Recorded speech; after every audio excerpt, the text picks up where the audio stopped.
प्रशासनाला आम्ही त्यांना निवेदन दिलं किंवा आम्ही 13 तारखेला अर्धनग्न अवस्थेत आम्ही उपोषण करणार, कारण आम्ही जोपर्यंत आमचे पैसे मिळत नाहीत तोपर्यंत आमच्या इकडं मुकदमाकडे जीव जाण्यापेक्षा त्यांच्या दारात जीव गेलेला कधीही चांगला. नमस्कार, नमस्ते. फलटण युट्यूब चॅनल मध्ये मी राजकुमार गोपने आपलं स्वागत करतो.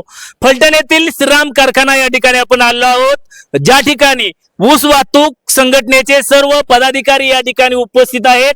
2025-26 सालातील ऊस तोडणे आणि वाहतूक जे कमिशन डिपॉझिट आहे ते अद्यापही न मिळाल्यामुळे हे सर्व संघटनेचे पदाधिकारी आणि सदस्य आक्रमक झालेले आहेत.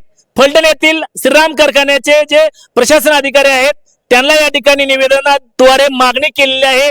संघटनेचे अध्यक्ष आहेत या ठिकाणी. काय सांगाल तुम्ही, या ठिकाणी निवेदन दिलेलं आहे?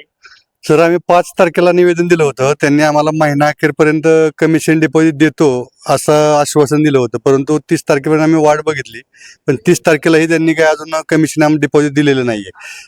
त्यांची स्पर्धा तशी साखरवाडी कारखाना संघ म्हणायची, कारण तोडणी वाहतुकीची बिलं असतील किंवा इतर काय असतील तर ते सगळं साखरवाडीचं कमिशन डिपॉझिट निघून गेले 30 दिवस झाले. 30 दिवसानंतर बी अजून त्यांनी कमिशन, त्या अनुषंगाने आम्ही आज येऊन अधिकाऱ्यांना भेटलो आणि तसं निवेदन दिलं.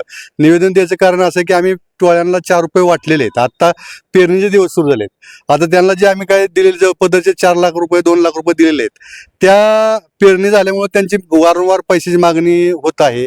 काही लोकांच्या घरी मुक्कामाला आहे, तर प्रशासन आम्हाला वेळ काढूपणा करते. काय नेमका शब्द दिलाय प्रशासन? आता आज निवेदन दिल्यानंतर काय प्रशासन सांगतो, बघतो, करतो असं आम्ही आता नग्न अशा अवस्थेत उपोषण 13 तारखेला कारखाना प्रशासनाला आम्ही त्यांना निवेदन दिलं किंवा आम्ही 13 तारखेला अर्धनग्न अवस्थेत आम्ही उपोषण करणार. किती नेमकी बाकी किती येणे बाकी आहे? अजून आमची जवळजवळ 13 कोटीच्या दरम्यान बाकी असेल, 12 ते 13 कोटी. म्हणजे ते जर एवढ्या 13 तारखेपर्यंत नाही दिलं, 13 जुलैपर्यंत, तर आम्ही 13 तारखेला उपोषण धरणार त्यांच्या दारी जाऊन अमरून. आम्ही जोपर्यंत आमचे पैसे मिळत नाहीत तोपर्यंत आमच्या इकडं मुकदमाकडे जीव जाण्यापेक्षा त्यांच्या दारात जीव गेलेला कधीही चांगला.